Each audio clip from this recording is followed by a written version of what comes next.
भगवान हो या ना हो इससे मुझे कोई फर्क नहीं पड़ता।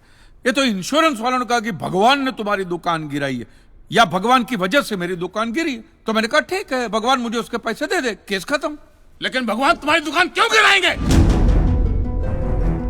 मूर्ख कहीं का। स्वामी जी प्लीज, जो कुछ भी कहना है विटनेस बॉक्स में आकर कहें।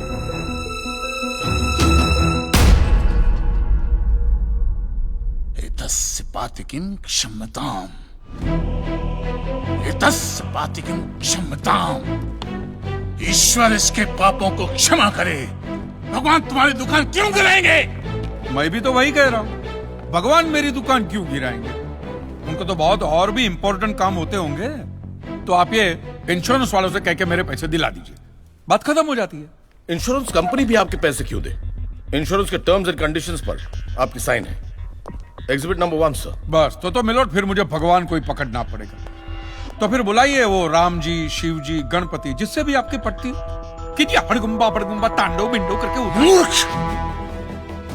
मोक्ष की प्राप्ति होती है तभी भगवान मिलते हैं। तेरे जैसे तुच्छ मनुष्य के लिए भगवान धरती पर नहीं आएंगे।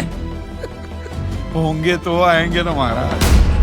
अरे क्या इतना लाखों का टर्नओवर है आपको, और थोड़ा ही सेटलमेंट करना, कर दीजिए। मैं तो कैश डिस्काउंट भी दूंगा। ये सच। I object my lord. भगवान की सेवा कार्य को धंधा कह रहे मिस्टर कान जी, बिजनेस? हाँ, ये बिजनेस ही है मिलोड, बिल्कुल बिजनेस है ये।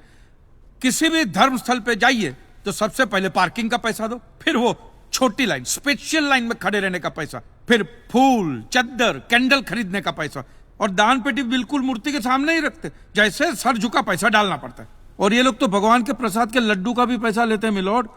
जिस तरह म्यूजियम में मोम का पुतला दिखाकर पैसे लिए जाते, बस मंदिर में पत्थर का पुतला दिखाकर पैसे ले लेते।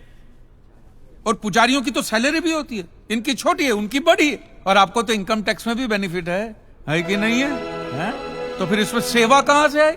और मिलोड, ये तो ऐसा धंधा है जिसमें कभी भी रिसेशन नहीं आता। नहीं, उल्टा रिसेशन में तो इन लोगों का धंधा डबल हो जाता है। हे भगवान, भाई भगवान, हो भगवान। रिलैक्स। चलो मान लीजिए कि ये लोग धंधा करते हैं, फिर भी आपको पैसा क्यों दे?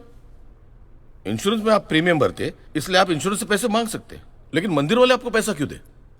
क्योंकि मैंने इनके मंदिरों में भी प्रीमियम भरे हैं महाशय। What nonsense.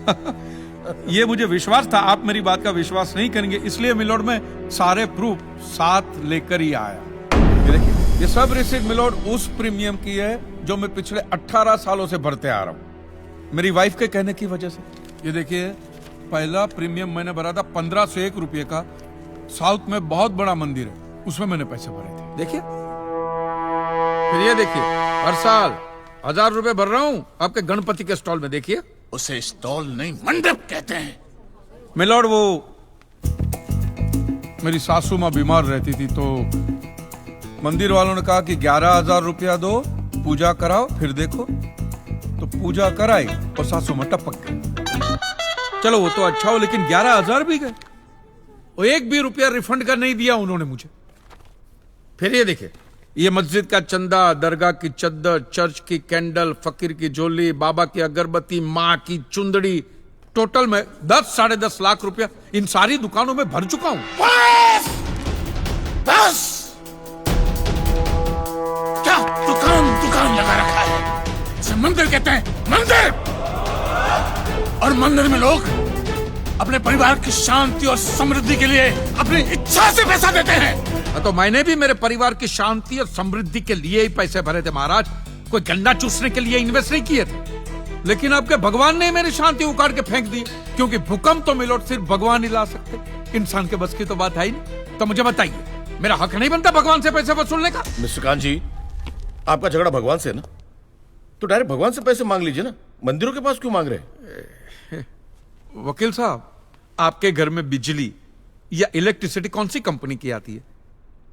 रिलायंस की ना। तो घर में जब कभी भी बिजली का प्रॉब्लम होता है तो आप रिलायंस की ऑफिस में ही फोन करेंगे ना, सीधे अनिल अंबानी को तो नहीं बुलाएंगे ना। अनिल भाई आओ लाइट गई, अनिल भाई आओ लाइट गई।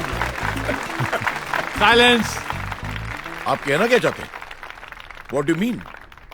ये जो साधु यहाँ है, ये जो पंडित जी यहाँ है, ये क्या भगवान के ऑफिसर्स है? नहीं नहीं, ये लोग ऑफिसर्स नहीं है भाई।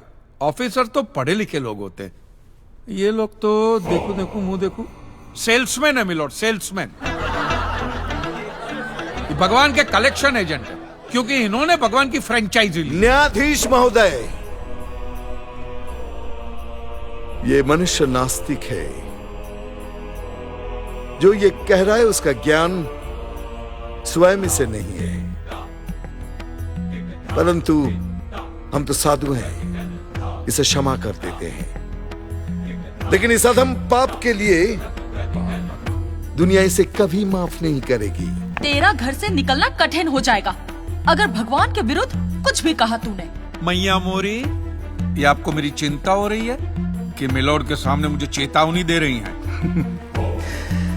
हमें जीव मात्र की चिंता है। तो फटाफट पैसे निकाले, बात खत्म कीजिए फिर।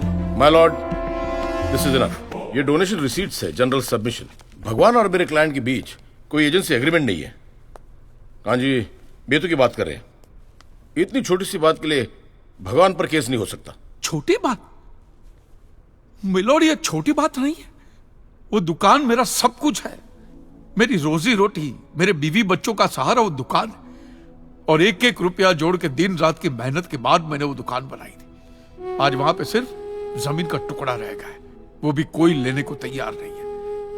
ये मंदिर वाले कहते हैं श्रद्धा से दान दो, आपका कभी बुरा नहीं होगा। और ये इंश्योरेंस वाले कहते हैं टाइम पे प्रीमियम दो, बुरा हुआ तो हम है ना। तो मैंने तो दान भी दिया है मिलोड, और प्रीमियम भी भरे, और आज दोनों के दोनों ने हाथ ऊपर कर लिए। मैं एक मामूली आदमी, मिडिल क्लास में, मेरा परिवार, मेरे बीवी बच्चे रास्ते पे आ जाएंगे। नहीं मिलोड, आपको मेरी बात इस अदालत में रखने का मुझे मौका देना ही चाहिए। और भारत का संविधान भी मुझे मेरी बात इस अदालत में रखने का हक देता है। Please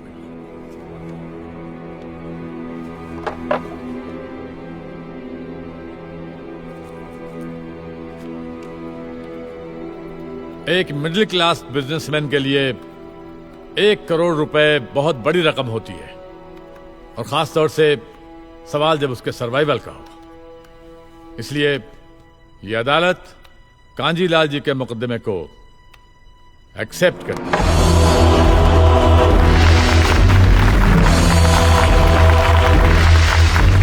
silence. और सारे एविडेंस और आर्गुमेंट्स को अच्छी तरह एग्जामिन करने के बाद यह फैसला देगी कि मिस्टर कांजीलाल को इनके पैसे मिलेंगे या नहीं। अगर मिलेंगे तो कौन देगा, इंश्योरेंस कंपनी या फिर मंदिर।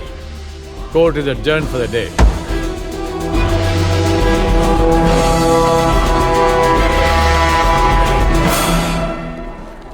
रुकिए रुकिए महाराज, अब आप लोगों को जितनी पूजा करनी हो, आरती करनी हो, जितना घंटा हिलाना हो, सब हिला लीजिए आप। आपके भगवान ने मेरे अकेले की दुकान गिराई है ना, तो अब मैंने अकेले ने उसकी सारी दुकानों